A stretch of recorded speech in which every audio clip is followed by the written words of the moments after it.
Perjanjian Giyanti merupakan peristiwa besar di masa lalu. Kisah pecahnya Jawa ini bermula dari pertikaian antar keluarga Kasunanan Surakarta. Sebenarnya ada 3 tokoh utama yang terlibat dalam perang saudara ini, yaitu Sunan Pakubuwana II, Pangeran Mangkubumi, dan Raden Mas Said.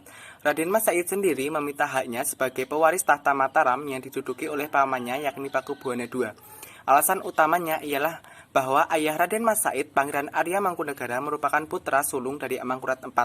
Oleh karenanya, Arya Mangkunegara lah yang seharusnya menjadi Raja Mataram, meneruskan Amangkurat IV. Namun, karena Arya Mangkunegara sering menentang kebijakan VOC, akhirnya berimbas harus diasingkan ke Sri Lanka hingga meninggal dunia. VOC pun kemudian menaikkan putra Amangkurat IV lainnya, yakni Pangeran Prabu Suyasa, sebagai penguasa Mataram selanjutnya, dan bergelar Pakubuwana II.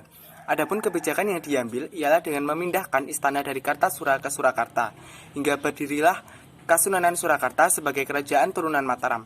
Atas dasar inilah Raden Mas Said menentang kebijakan yang dilakukan oleh VOC dengan menuntut tahta Mataram yang telah diberikan pada Pakubuwana II oleh Belanda. Namun hal tersebut rupanya tidak hanya berlaku untuk Raden Mas Said saja. Saudara kandung Pakubuwana II, Pangeran Mangkubumi, pun juga meminta untuk menjadi tahta pewaris Mataram. Upaya yang dilakukan oleh Mangkubumi pun ialah dengan menemui pejabat VOC di Semarang pada tahun 1746, akan tetapi hasilnya nihil. Hingga akhirnya usaha lain yang dilakukan oleh Pangeran Mangkubumi ini ialah bergabung dengan Raden Mas Said untuk sama-sama melawan VOC. Taktik perlawanan yang dilakukan dengan cara bergerilya.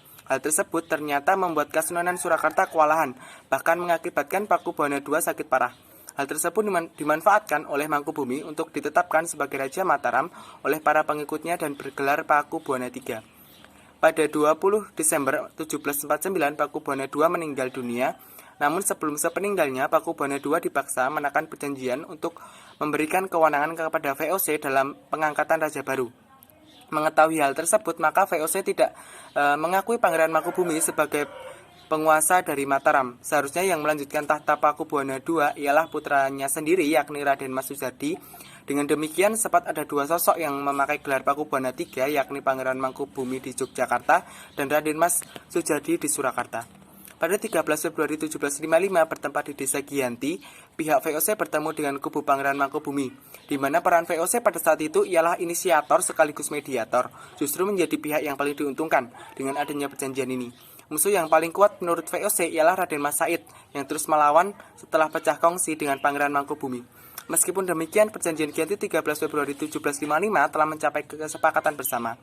Dan setelah perjanjian Giyanti ditandatangani, maka Pangeran Mangkubumi pun mendapat setengah wilayah Mataram yang kemudian memunculkan kerajaan baru bernama Kasultanan Ngayogyakarta Hadiningrat.